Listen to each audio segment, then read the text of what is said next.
Socialistický zombie mord je skutočne výnimočný projekt a je to taká divoká karta celej prehliadky Nad skalou sa blízka.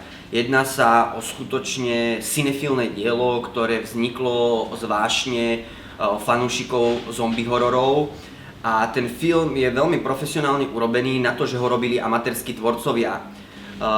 Je to v podstate najdiskutovanejší film poslednej sezóny slovenskej kinematografie, keď sa za 7 rokov podarilo skupine amatérskych filmárov vytvoriť úžasne zábavné dielo, ktoré nie je len obyčajným akčným zombie hororom, skutočne s takým R-kovým ratingom, kde je kopec krvi a nekorektného humoru, ale taktiež je to delikátna dekonštrukcia filmov o komunizme, aké sa tu dookola točia, všetky tie pelíšky a eštebáci a rukojemníci, pretože Socialistický zombie mord je skutočne prvý slovenský film, ktorý dokonale zosmiešňuje komunistickú ideológiu. Predstavte si pionierky, ktoré tam behajú s tými pionierskými halapartňami a napichujú na ne zombie.